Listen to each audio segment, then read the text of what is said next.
Today I rise as official opposition critic for government services and consumer protection, and I speak to Government Omnibus Bill 159, Rebuilding Consumer Confidence Act 2020 on its second reading. Speaker, somewhere out there, Daniel Brown Emery watches the sunset of his life. Karen Somerville, president of Canadians for Properly Built Homes, or CPBH, told his story to us at the Standing Committee of Justice Policy on January 22, 2020, which is ironic, since his story is anything but just. Here's an excerpt of Daniel's battle with his home builder in Terrion, as told by Karen. In 2007, Daniel bought a newly built home in Port Dover. Daniel quickly found serious construction defects, including Ontario Building Code violations. He contacted Terrion and he understood that Terrion would help him. He waited for over 3 years for Terrion to help. They did not. His insurance was cancelled due to the construction defects and mold. Without insurance, Daniel could not get his mortgage renewed. Without a mortgage, his home went into foreclosure. In 2011, Daniel became homeless. In 2017, Daniel was diagnosed with throat cancer. His oncologist asked, "Have you ever been exposed to asbestos or mold?" Daniel said that his heart sank, as he had lived in that newly built house with mold for years as he waited for Terrion to help him. Daniel underwent chemotherapy, radiation, and a radical neck dissection. He remained hopeful, but in November 2019, Daniel received tragic news that cancer had returned. Doctors have told him that he will not survive this time. In a December 14, 2019 Facebook post, Daniel wrote, "I just wanted to build a home to retire in. I paid for Terrion's warranty. I paid the builder in full. Neither of them did what they were legally and morally bound to do. Did they pay a price for their transgressions? No. One could argue I will pay again the ultimate price, my life." He has a son and a wife. On January 6, 2020, Daniel finally had the opportunity to meet with Terrion senior management after all these years. He asked me to join him, that being Karen, and his wife in that meeting. I was honored to join them. Daniel continues to desperately seek compensation from Terrion. What does the example of Daniel Brown Emery have to do with Bill 159? Everything. It is a tragic example of the need to ensure that Ontario Building Code is enforced during construction, and when it is not, of the need to take swift action to ensure that the proper repairs are made. Speaker, again today, Daniel's cancer is stage 4.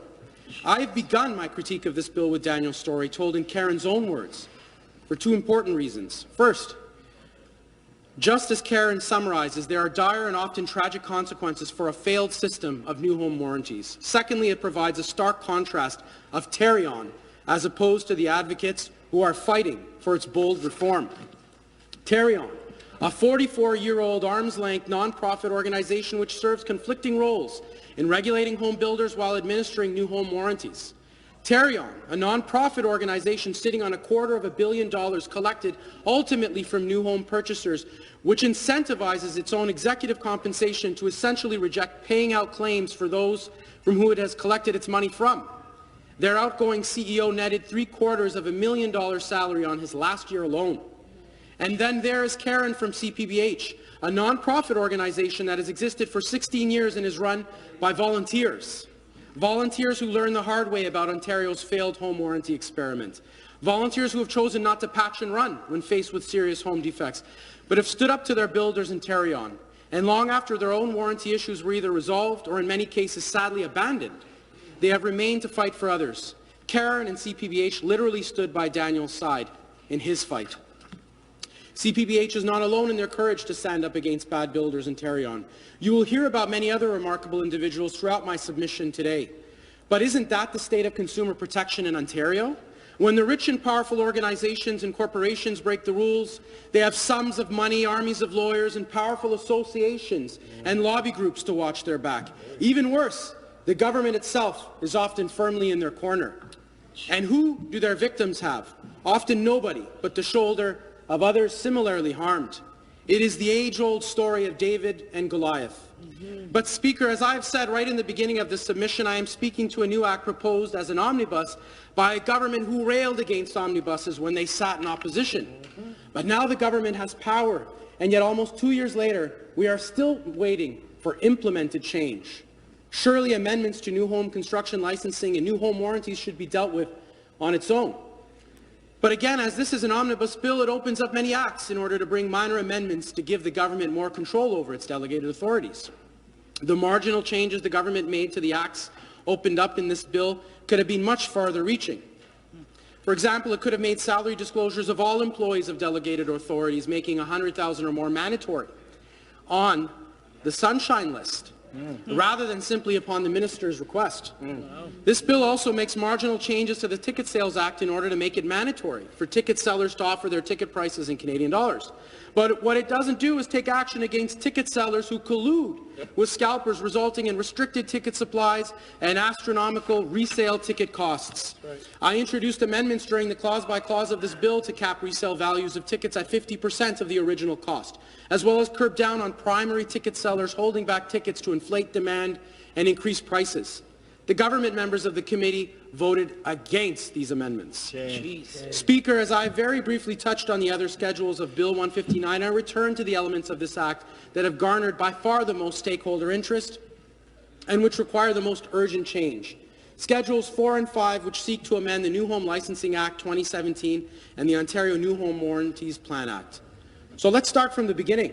In 1976, Ontario's government established the Ontario New Home Warranties Plan Act and created its first delegated authority, a non-profit corporation called the Ontario New Home Warranty Plan, to administer it.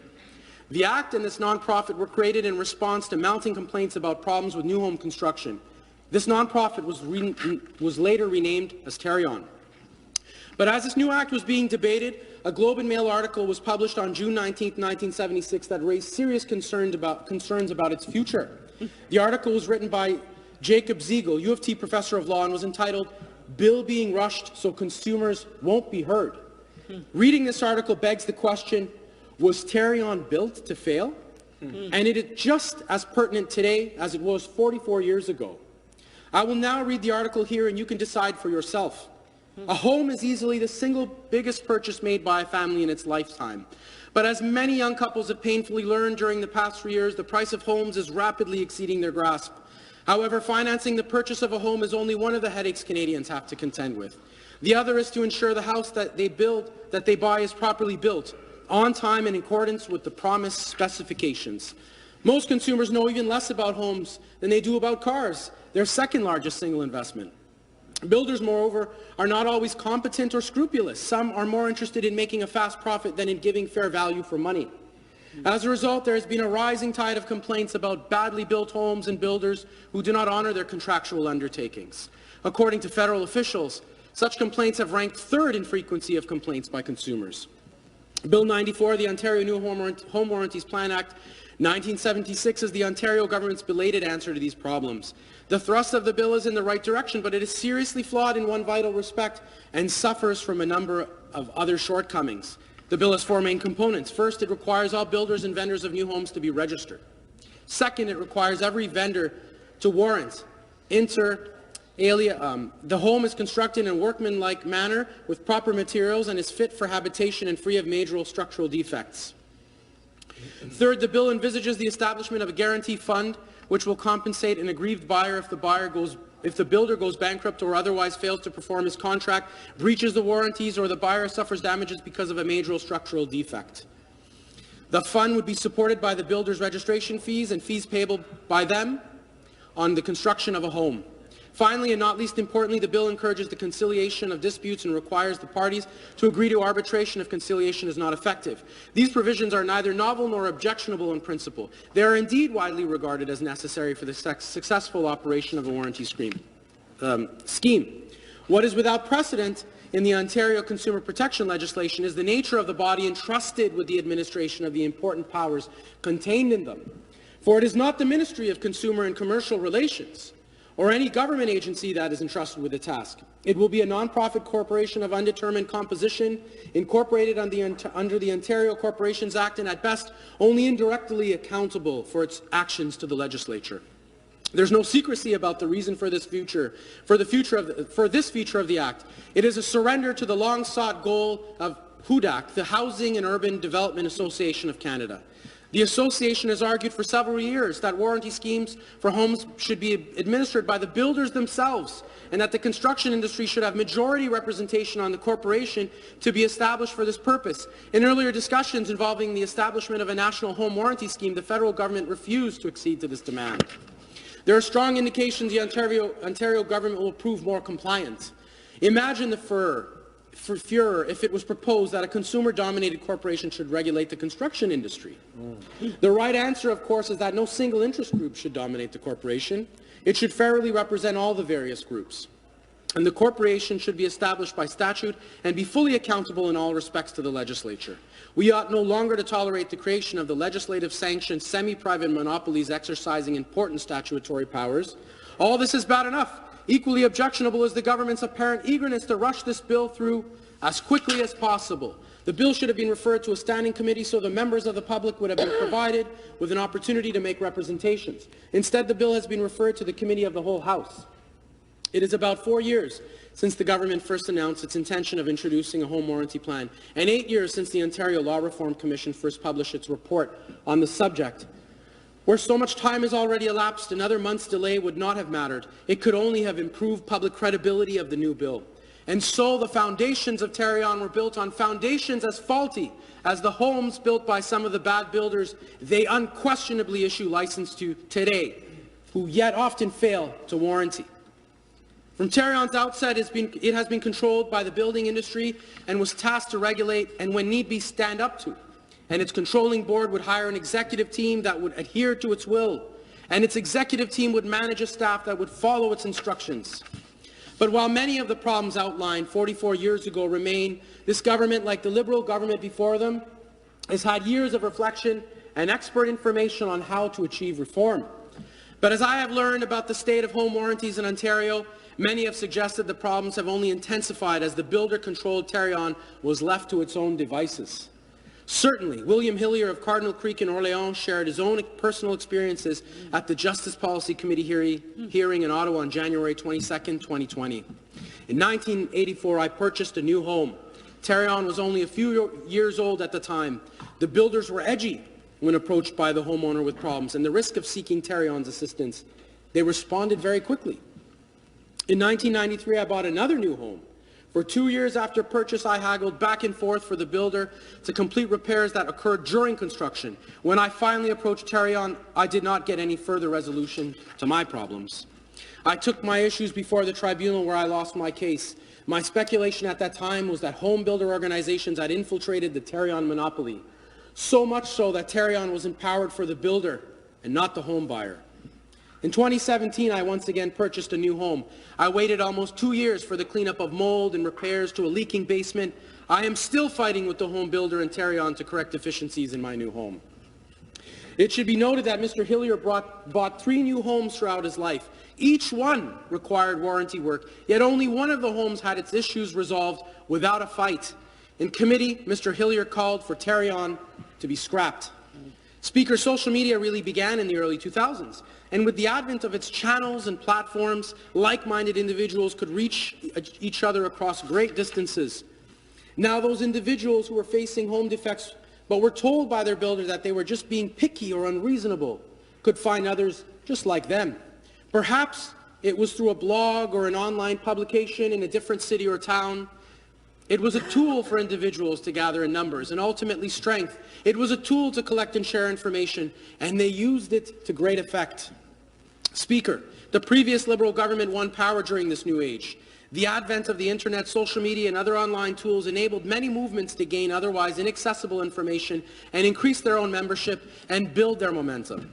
I raise this point, Speaker, because I believe the Tarion reform advocacy that reached out to the previous Liberal government now had the means to argue a compelling case that would not have been so easily accomplished in the past. Still, the government prioritized other things, and so its opposition took up the fights of groups like CPBH and individuals like Barbara Kaptein. In the former riding of Trinity Spadina in downtown Toronto, a large number of condominiums were being built, resulting in an unprecedented number of new units falling under the Tarion warranty. Its representative of the time, NDP MPP Rosario Marchese, began hearing from frustrated consumers battling Tarion. I would also like to recognize the important contributions of John Boker, who was Rosario's right hand in his work to reform Tarion. He has been an incredible resource to many of us in the opposition in our work on this important matter. With the backing of Tarion reform advocates, the NDP opposition in Ontario tabled 4 private members' bills, 3 by MPP Marchese and 1 by former NDP MPP and now current federal NDP leader Jagmeet Singh. demanding change in new home warranties. Each time their bills were defeated by the developer-friendly Liberal government. On June 12, 2013, MPP Marchese submitted an article to the Toronto Star entitled, "Ontario must do more to protect buyers of new homes." I will share an excerpt with you now. Who protects new home buyers in Ontario? If you said the Ontario government, you would be wrong. No, when Ontarians make the largest purchase of their lives, their consumer rights are protected by a private corporation called Tarion, which administers the Ontario New Home Warranties Act. If your new home has a cracked foundation, leaky plumbing, or an uneven floor, it is Tarion's job to hold the developer accountable. There's just one problem. Tarion is run by the same development industry it is supposed to regulate. Tarion's bylaws state that 8 of the 15 seats on the Tarion board must be members of the Ontario Home Builders Association, a lobby group for the development industry. Since the New Homes Warranties Act obliges all builders to register with Tarion, the province gives this one lobby group monopoly control over all builders and new home buyers in Ontario. And judging by the regular complaints I receive, it is clear that Tarion's public mandate takes second place to private interests. My constituents have told me of complaints to Tarion about faulty HVAC systems, broken condo elevators, inadequate soundproofing, or leaks through the walls. A true consumer protection agency would have taken action, but my constituents have experienced apparent indifference from Tarion, or an attitude that clearly favors the developer over the consumer. These anecdotal reports are backed up by years of investigations by the consumer group Canadians for Properly Built Homes, as well as decades of consumer reports dating back to 1986, when former Ontario Ombudsman David Hill urged reforms to what was then known as the New Home Warranty Program. Since then, little has changed. Various auditors, ombudspersons, and consumer advocates keep saying the same thing. Tarion is not accountable to the consumer. Meanwhile, around the time of MPP Marchese's article in the Star, a new and large development was proposed in the riding of Orléans. It was called Cardinal Creek Village, and it faced stiff opposition from local residents at its outset, who claimed it would take away one of the best views of the Ottawa River in the city. On June 25, 2013, 2 weeks after MPP Marchese's article in the Star, former Ottawa City Councillor Fran Stronach was interviewed on CBC News about the proposed development, saying, "Whatever the developer wants, the developer gets." And I find that very objectionable.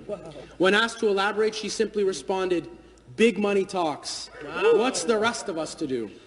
Long before the development even appeared in Ottawa City Council, the developer opened up a sales office. Of course, the developer gained the necessary approvals, and 4 years later, Mr. William Hillier, whom we heard about earlier, purchased a home there only to engage in a long battle with the builder and Tarion to have his home warranted for major defects. And as Mr. Hillier was purchasing a home in Cardinal Creek Village, so too were Marcel and Julie Belfay. We will hear their story soon. Under the intense pressure of Tarion reform advocates, consumers, opposition MPPs, and the Ontario Ombudsman, the Liberal government finally agreed to allow a review of Tarion. That moment in time is described in a Toronto Sun article authored by MPP Marchese on November 29, 2015, and it was entitled "Review of Tarion Long Overdue." Here is an excerpt of this article to give you a snapshot of that moment in time. If you haven't bought a new house recently, you may not have heard of the Tarion Warranty Corporation, and you may not care about the provincial review of Tarion announced recently. But if you are buying a new home in Ontario, Tarion is a big deal. After years of complaints by consumers, the Ontario Ombudsman, and by MPPs from all parties, the government finally agreed to a review of Tarion, to be led by respected former Judge Douglas Cunningham.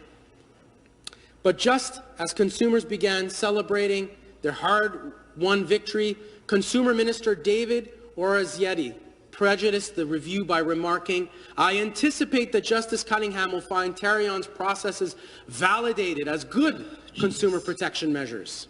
So before Cunningham has even hung up his coat, Orazietti has already declared everything is fine with Tarion. That's the Liberals. It looks like Justice Cunningham is being asked to attach his good name to a review that has a preordained outcome. It looks like Justice Cunningham, and Cunningham is no puppet, and he has proven he can navigate complicated and foul-smelling government waters. I still hope he will be able to push back against the government and special interests and get the tools and access he needs to properly investigate Tarion.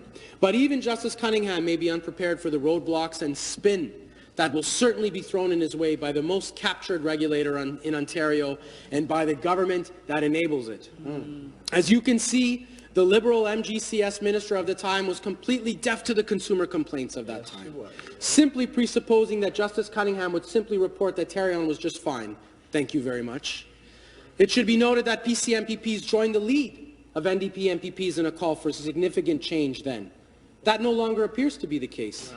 What happened to them? A little over a year after that Toronto Sun article was published on December 14, 2016, Justice Cunningham submitted his final report of the new Ontario New Home Warranties Plan Act with an attached letter to the Liberal MGCS minister.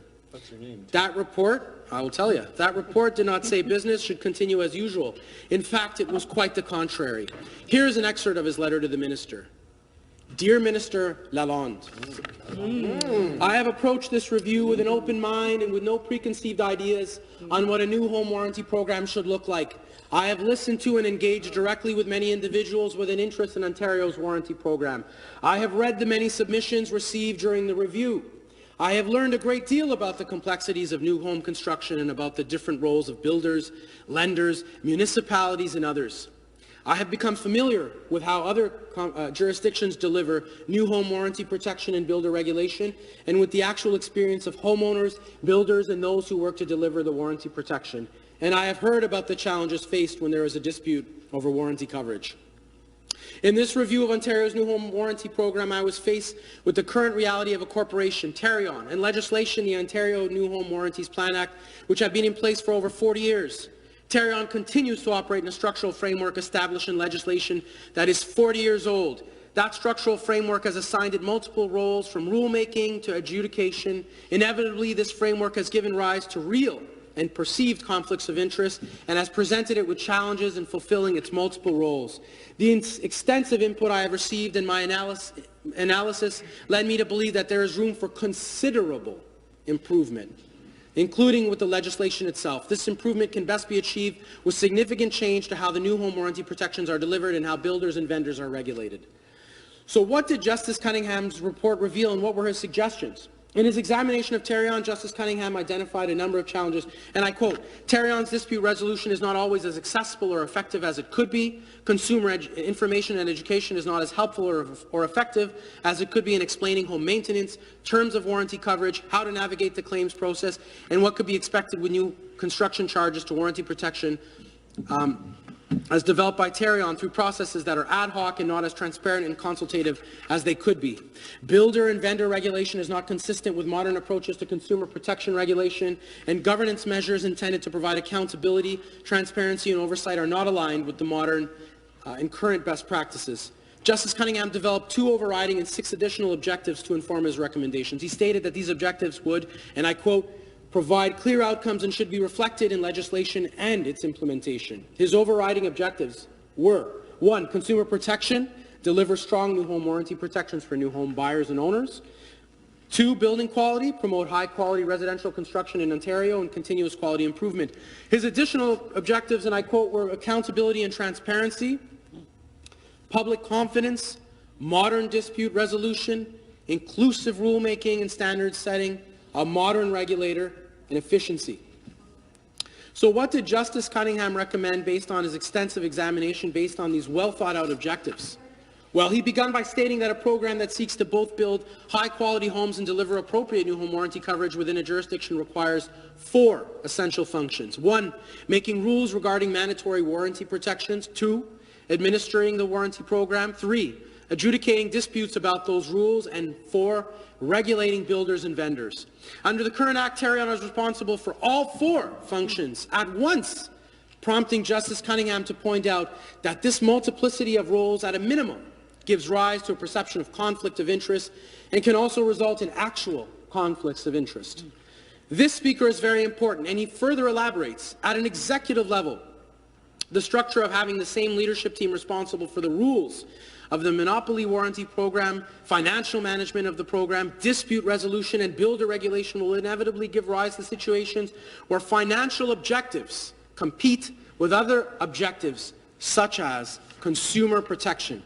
At an operational level, there is potential for conflict when the same person receives a claim, investigates it, attempts to assist the parties in resolving the claim, and then sits in judgment on the claim, if not resolved. While Tarion has worked to build internal controls to mitigate this conflict. I believe that current controls do not adequately respond to these challenges in a manner that can achieve the objectives outlined above. I do not believe that this problem and the challenges I've identified can be adequately addressed in the current model without significant and structural changes to the new home warranty sector in Ontario. So to properly establish a system that would provide the 4 essential functions he outlined earlier, he proposed a new system with a new home warranty program delivered through a competitive multi-provider warranty system with a separate builder-vendor regulator, independent adjudication of warranty disputes, and rulemaking subject to government approval.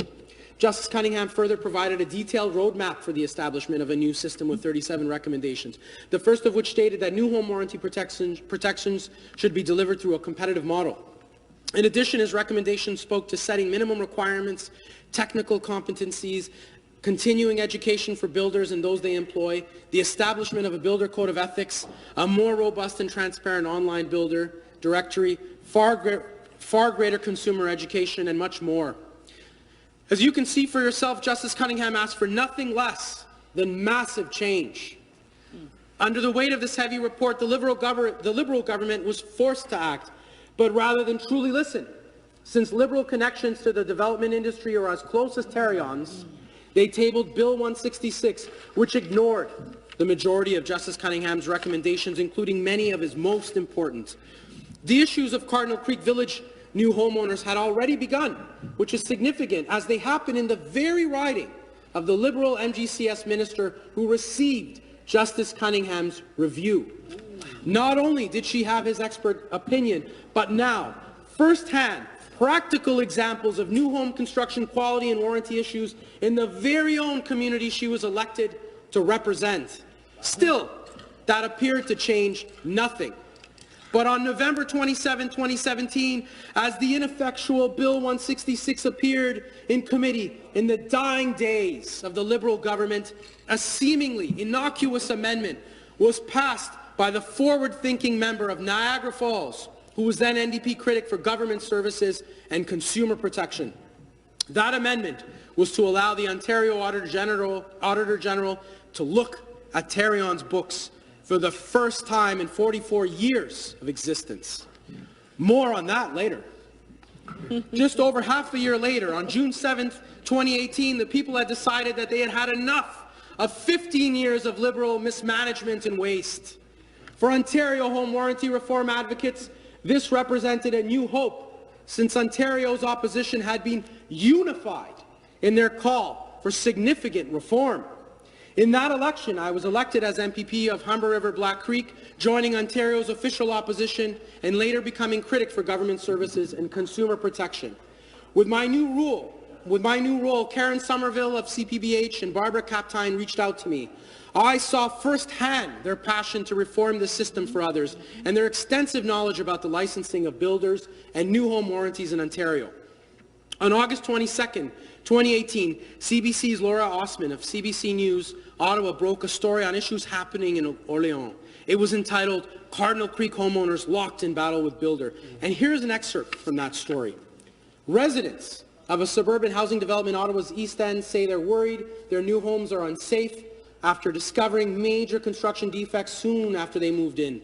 The City of Ottawa confirmed building code violations were discovered in at least 9 homes in the Cardinal Creek neighbourhood after the owners moved in, meaning the new homes didn't meet the minimum standard for health and safety. Different homeowners found issues such as cracked foundations, leaky walls, mouldy basements and garages, and evidence of deer mice. The homeowners have been working with the builder, the city, and regulator Terrion to make the necessary repairs, but it's a slow process. In the meantime, they can't sell their homes, and most can't afford to live elsewhere while they await repairs. "We have no choice. We're stuck here," said homeowner Julie Belfay. Of all the homes CBC visited, Belfay's appeared to be in the worst shape. Belfay, her husband Marcel, and their 2 children moved into the newly built home 2 years ago. They began noticing the problems as soon as they got the keys. On their first day in the house, there was no hot water. A repairman found a valve missing from the tank and water spraying into the insulation. Later, the family noticed a cracked step in a staircase. City inspectors have since confirmed more than 14 building code violations in the Belfay's home, which, according to a municipal property assessment corporation MPAC assessment requested by the couple, has dropped in value by more than $100,000 since they moved in. The assessment took into account construction quality, MPAC said. It's been hard, it's been very frustrating, causing a lot of anxiety. Sleepless nights, Belface said. I'll bet. They've spent thousands of dollars on private engineers and inspectors and countless hours researching and writing to the city, the builder, and Tarion. The process is completely broken, Belface said. People shouldn't suffer this way. The Belfays are not alone. Down the street, 69-year-old William Hillier, and we've heard about him, we hear about him again, who is fighting cancer, said he's also been fighting to have the builder make repairs to his new home. On Christmas Day, Hillier discovered a large puddle of water in his basement when he went to get some extra dishes for dinner. He pulled back the insulation to find a thick sheet of wet ice on the wall. A private contractor later confirmed the Hilliers have mold in the basement of their new home. Hillier, who recently underwent surgery to remove his bladder, said much of his recovery has been spent making calls about repairs to his house. The ordeal is not what the couple expected when they bought the house. It's bad enough dealing with what he's going through. I don't need this on top, Colin Hillier said. 5 other Cardinal Creek homeowners shared their inspection reports with CBC, but opted not to do interviews out of fear for their property values. Some had also found mold in their homes. I later met the Belfays in person at Queen's Park and raised their story in question period on December 4th, 2018. I asked the government to do something substantive for the Belfays and demanded to know when the government would be reforming Tarion. The newly appointed MGCS minister said he would speak to stakeholders but did not commit to a timetable of reform.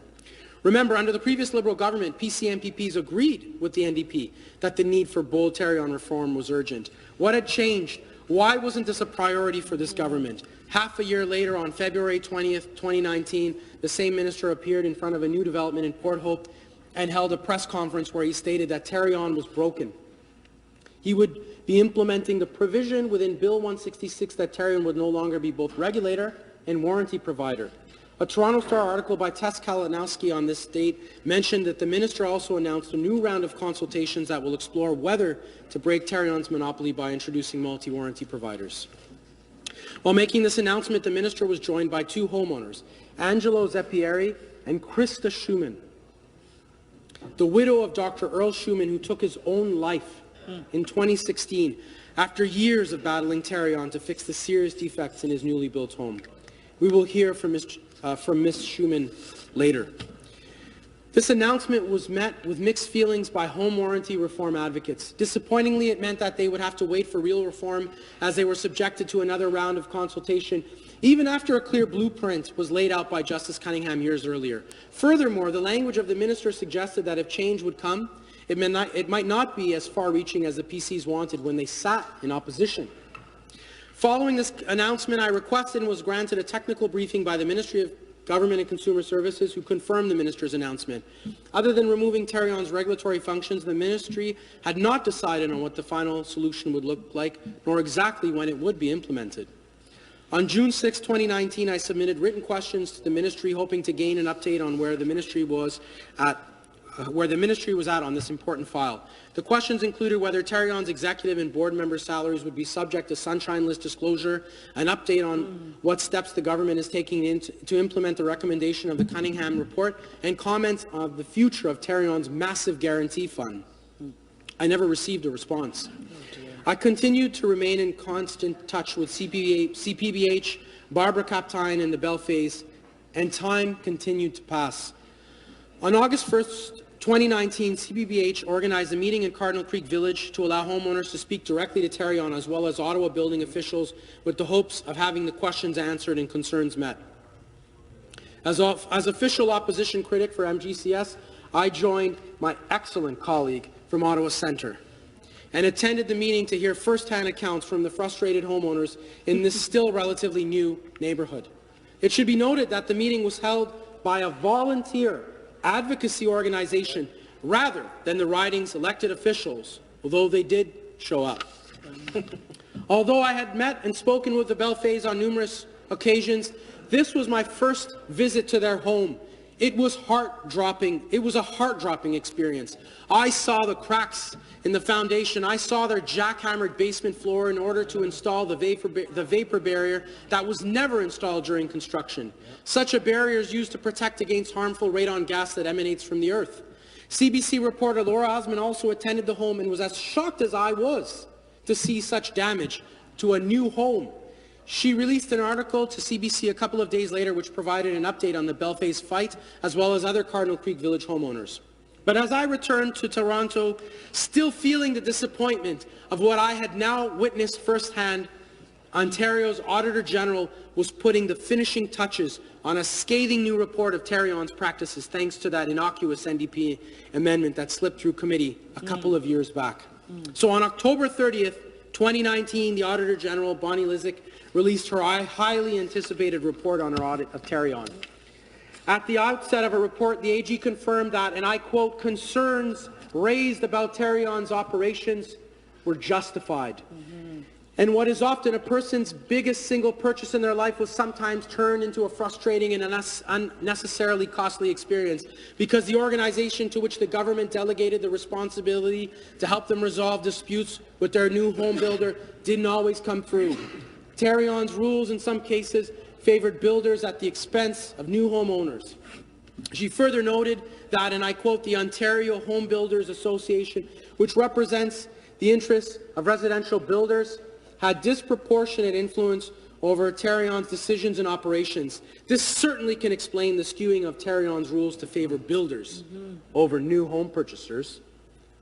She also pointed that Terrion's online builder directory was missing data on builders' poor warranty records and that the laws currently in place in our province are largely ineffective to deter illegal home building. The AG stated that a lack of government oversight resulted in Terrion writing its own rules and regulations, with the only avenue of appeal to its decisions was a government tribunal or court action, both of which can be lengthy and costly. In her detailed report, she revealed significant findings of her audit. Most of the following information comes from data she investigated within the 5-year period of 2014 to 2018. So what were some of these findings? Firstly, the AG discovered that 65% of Terrion inspectors attended a new so the AG discovered that 65% of Terrion inspections attending a home warranty complaint confirmed that the builder should have fixed defects under home warranty, but did not. She also discovered that Terrion dismissed almost 10,000 requests within that 5-year period for help due to within that 5-year period due to Terrion's complicated deadlines. For instance, issues that would fall under the 1-year warranty period had to be submitted via form within either the first 30 days of occupancy or the last 30 days of occupancy for the first year. Confusing? About 1,300 of those claims were rejected because they missed the deadline by a single day. What's even more frustrating is that while Terrion has no problem in rejecting claims due to deadlines, they miss their own deadlines almost half of the time. I submitted an amendment to end those 30-day periods in the clause-by-clause meeting for Bill 159 at the Justice Policy Committee on March 2nd of this year. I was shocked to see the government members vote against this sensible amendment. But let's move on. The AG also revealed that Terrion would license builders with poor warranty records, even when homeowners alleged that the builder had acted dishonestly or even broke the law.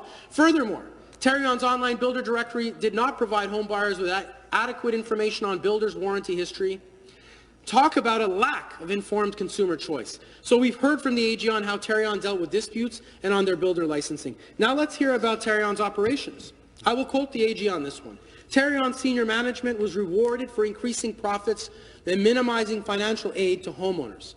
These bonuses were as high as 60% of annual executive salaries. Whoa. She went on to give the example of reducing operating costs as a means of maximizing profits, specifically mentioning Terrion's call center, which, by the way, was determined to provide inaccurate information in 14% of the calls. Not surprising, is it? Does this sound like a consumer protection organization? No. Remember, despite its name, the Terrion Warranty Corporation, Terrion does not actually provide new home warranties. They are there to act as a backstop when builders who are actually responsible for the warranty fail to deliver. Unfortunately, the AG determined that Terrion did not collect enough refundable security deposits from builders to cover the costs of homeowner claims that it might have to pay out. As a result of this, of the money Terrion had to pay out because builders refused to honor their warranties, they were only able to recoup 30% of it. What a tremendous savings for bad builders. The AG also found that Ontario's ombudsperson received 3,000 complaints in the last 10 years. However, issues raised by the ombudsperson were not always resolved by Terrion. One great excuse bad builders could could use in not honoring a home warranty was to claim they were not granted entry into a purchaser's home. When such accusations were leveled by builders against their purchasers, the ombudsperson recommended Tarion always confirm this with homeowners directly. The AG discovered they were not doing this in a sample taken in 2018. It's clear who Tarion is siding with, isn't it? Finally, Tarion decided to cancel its yearly in-person public meetings in 2016 after many angry homeowners showed up to a public meeting to complain. Now contrast this with the fact that Tarion has been a large sponsor of the Ontario Home Builder Association's dinner at their annual conference. In the last 5 years alone, Tarion has paid the OHBA $185,000 in dinner sponsorship. I guess they get a much better reception by home builders as compared to home purchasers. Here is an excerpt of the AG's overall conclusion of a report. It goes as follows. Our audit concluded that Tarion's processes and practices do not always conform to the spirit or intent of the Ontario New Home Warranties Plan Act. Tarion lacks effective processes and standards to consistently fulfill its dual mission of enforcing home warranties and regulating builders. Homeowners can lose their legitimate appeal rights for assistance simply by failing to meet Tarion's tight deadlines, even after they have met the timetable for reporting defects to the builder, who is actually the one providing the warranty coverage. The impact of this on homeowners can be enormous, as it relates to what is usually the single biggest purchase of their lives. At the same time, builders were not rigorously monitored by Tarion to ensure they operated knowledgeably and with integrity. Some were relicensed to build despite demonstrating problematic behavior, and in some cases, they did not reimburse Tarion for costs incurred to resolve defects before being relicensed. We noted that in more than 4 decades of operation, Tarion has never drafted a builder code of conduct against which builder behavior could be judged. In part, this was due to minimal government oversight of Tarion until very recently, leaving Tarion largely free to determine by itself how it would operate and what rules it would operate under. The only way for a homeowner to appeal to Tarion's decision is through proceedings before the Licensed Appeal Tribunal or through civil litigation, which may cause some to just give up. The AG further elaborates on the uncomfortably close relationship between Tarion and the Ontario Home Builders Association in a section entitled Association Representing Builders Heavily Involved in Tarion Decisions. Now listen very closely. The Ontario Home Builders Association represents the interests of the province's residential home builders. Current Tarion policy requires that 8 of the 16 directors on its boards be members of and nominated by the OHBA. In our 2009 audit titled Consumer Protection, we also reported that Tarion engaged in the unusual practice of allowing an OHBA observer, typically its president, to attend all Tarion board meetings. This practice ended in April 2014, and OHBA observers no longer attend board meetings. We also found that Tarion guidelines stipulate that any proposed changes to its regulations require advanced consultation with the OHBA. The OHBA also has direct access to Tarion's senior management through a liaison committee that meets regularly to discuss proposed changes to regulations and Tarion operations. Speaker, I ask you, what kind of reach do people fighting their warranties have to the senior management of Tarion? But let me get back to this. The OHBA has also created special groups to further discuss specific proposed changes with Tarion. Senior management told us that meetings with the liaison committee took place more regularly in the past, but were held more recently on an ad hoc basis at the call of either Tarion or the OHBA. When we reviewed meeting agendas, we found that a range of topics were discussed, including proposed changes under consideration and discussions about Tarion's operations. We found that this relationship between the Tarion board and the OHBA created an imbalance over the years that favored the interests of builders at the expense of home buyers. For example, some board decisions, such as the implementation of the 30-day submission window, made it difficult for homeowners to access Tarion services when they needed them most, resulting in the denial of thousands of claims. We also found that a number of policies and rules put in place to oversee builders were lenient. For example, Tarion did not for years factor into its licensing decisions any major structural defects caused by builders. It did not recover from builders the compensation it paid out for those defects prior to issuing licensing to them. What could go wrong for home purchasers there, right? Just as Justice Cunningham did in his own review delivered a few short years earlier, the AG offered a series of 30 recommendations.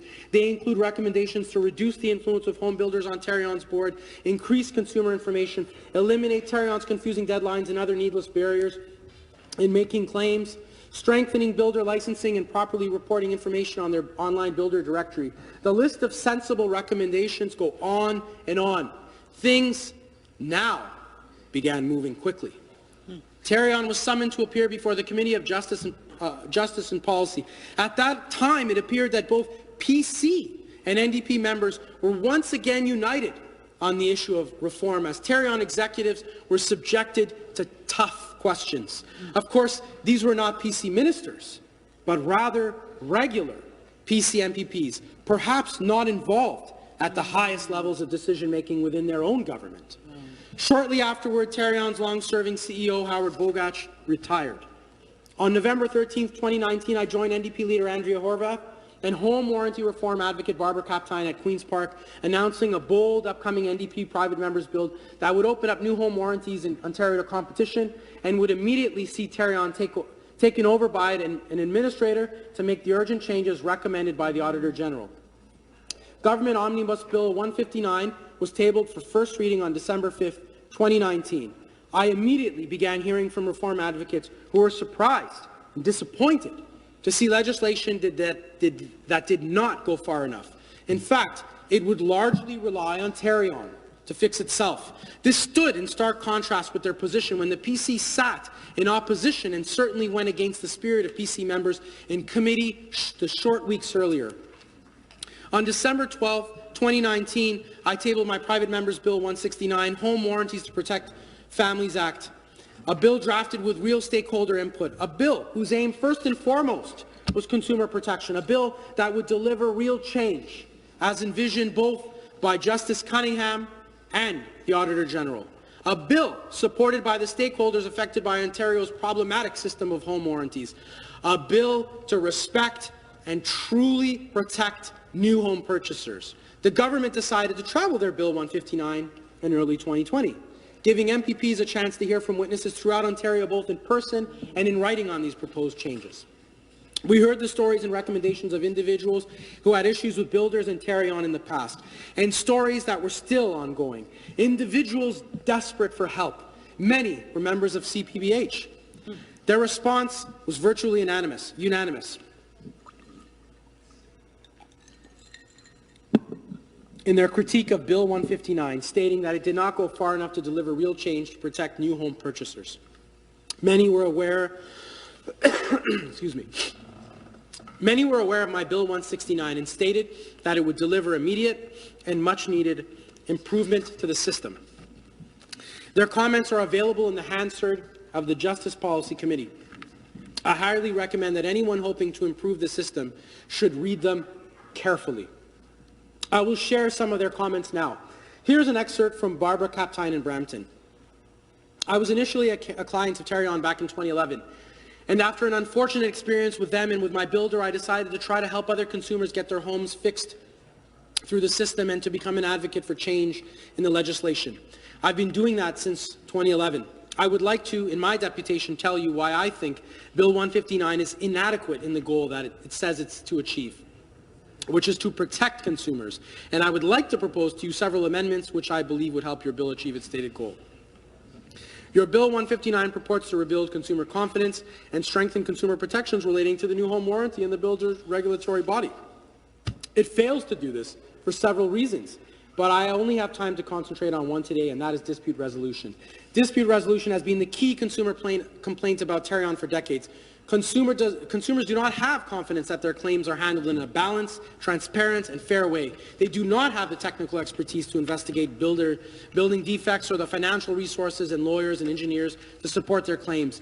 Tarion holds all the power on investigation, adjudication, and payout decisions, and the ministry has said repeatedly it will not get involved in individual claims. Tarion's dispute resolution process is one of the main conflicts of interest which was pointed out by Justice Cunningham in the 2017 Tarion review. I quote from his report, "There is potential for conflict when the same person receives a claim, investigates it, attempts to assist the parties in resolving the claim, and then sits in judgment on the claim if not resolved." She concluded by asking why government members had now changed course when they so wholeheartedly supported Justice Cunningham's main recommendations when they sat in opposition. In Ottawa, both Marcel and Julie Belfait testified, sharing their personal story and speaking extensively on the entrenched culture of the entrenched anti-consumer culture of Tarion. Julie said, assuming and believing that Tarion can be fixed is ambitious. When a culture and belief is deep-rooted in an organization, it subconsciously will continue to work within that culture, even after changes are brought forth. First, I can tell you that consumer protection has always been our priority. Howard Bogach, CEO of Tarion. That's what he said. This statement is a clear example of belief in the culture that consumer protection has always been a priority. If it had, we would not be here today. Marcel used his own personal experiences in professional sports when he addressed the entrenched culture of Tarion. When you see a culture change in pro sports, the general manager gets fired. The head coach gets fired. All the coaches go. They only keep the rank and file, which are the players, and even some of those go. You cannot change culture without changing personnel. It just does not work. He stated that the best way to protect consumers is to immediately appoint a senior government official to administrate the program, then go to a multi-provider model, citing that the public is at risk under the current system and have lost confidence in Tarion. He further stated Bill 159 does not address the issues of culture at this corporation. The creation of HICRA and the continuation of Tarion with much of the same leadership will actually embolden the current culture rather than change it. Dave Roberts was a witness in the Ottawa hearing and later sent a written response on his thoughts about Bill 159. His testimony is particularly significant because he joined Tarion as an investigator in 1993 and worked his way up to management, retiring 13 years later in 2017 as Director of Enforcement. He also worked in law enforcement. He was also a building official. Mr. Roberts elaborated on some of his experiences as an inspector. I inspect buildings and have dealt with builders that I wouldn't even allow to build a doghouse for me. Then there are many out there that are great. They're not the ones that are causing problems. They stand by their product. They even will repair stuff that is not warranty related because it's the cost of them doing business and service. Then there's the nickel and dime and the difficult ones, the ones who wash their hands and walk away. Mr. Roberts, former management at Tarion, does not believe Bill 159 goes far enough to improve overall builder quality in Ontario. That is significant. You can't ignore that. During this process, I also had a chance to speak to individuals who work directly for builders. They were rather fearful and insisted on anonymity. One individual said he was kicked off multiple job sites when he pointed out problematic practices that could lead to defects. He said this was a common experience and was concerned about the quality of new home construction. He would not elaborate much further. Another individual was responsible for HVAC installations in new homes. He said that contractors would very often cut corners in the interest of cutting costs, thereby increasing profit. He said that there was always a lot of pressure on tradespeople to install HVAC systems using the least amount of material possible, and a lot of the time these systems were not installed to the specs of the pre-approved drawings. Often, he said, building inspectors don't even check after the actual installation goes in. And as a result, many improperly installed HVAC systems are not discovered until after the homeowner moves in. Conversations like these would put a chill down my spine and speak of a much greater issue that we are barely scratching the surface of here today. But I will have to move on. Following the hearings, Justice Policy Committee reconvened to determine the clause-by-clause of Bill 159 on February 27, 2020. With the benefits of witness testimony, I submitted a series of amendments to Bill 159 that would, 1, disallow any appointments to HICRA, the new regulator, if they had any real or apparent conflict of interest. 2, force HICRA to provide prescribed information on builder noncompliance to municipalities. Think about that. Number 3, cap Tarion executive salaries. 4, appointed administrator to immediately take charge of Tarion to implement immediate and necessary changes. 5, change rules so that the one-year warranty term no longer starts before homes are finished or are even properly habitable. 6, allow home builders to submit claims at any time during the one-year warranty period and abandon the unfair and arbitrary 30-day claim windows. 7, require that Tarion set fair and reasonable timelines for dealing with home buyer claims. Each and every one of these important amendments were voted down by government committee members. A real disappointment. So now, Speaker, I begin the conclusion of my opposition lead here today.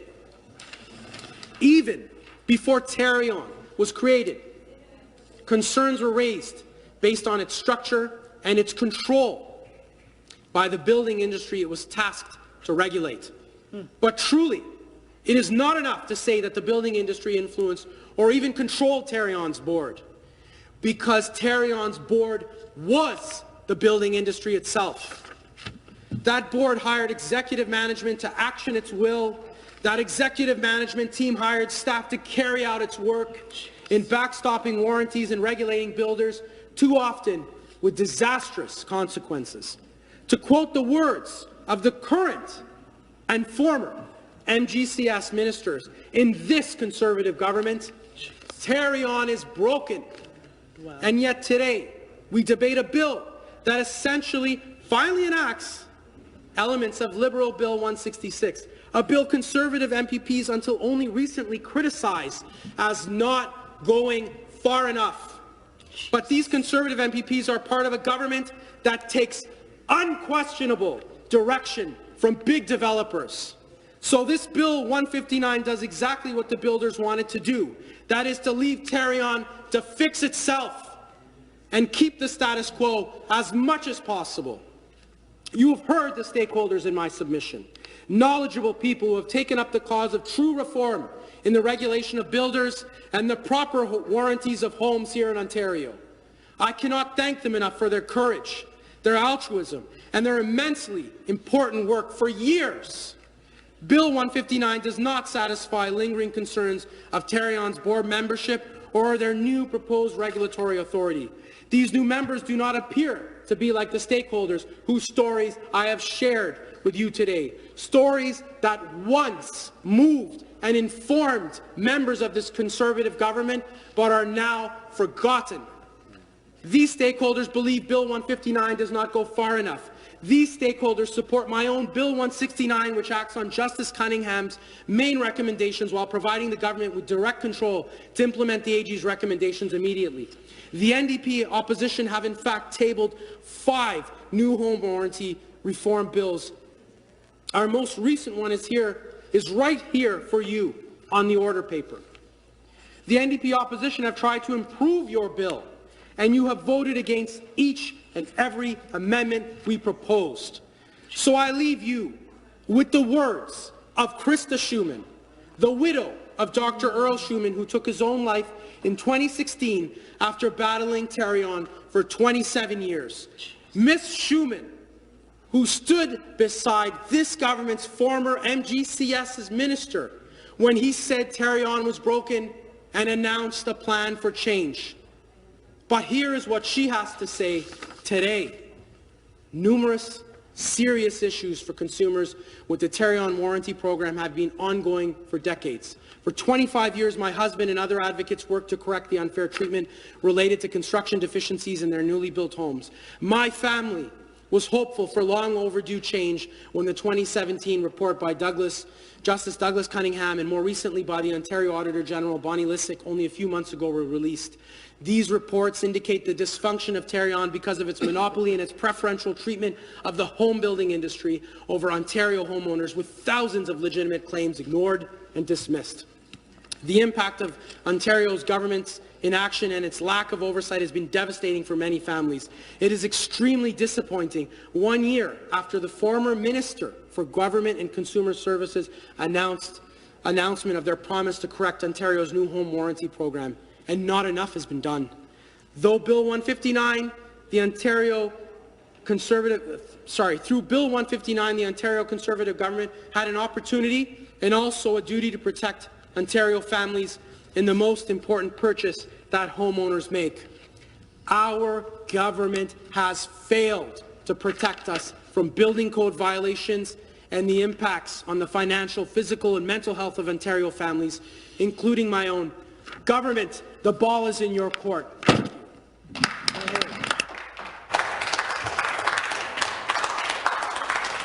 Question? Order? Order. Question. I recognize the member from Brampton West.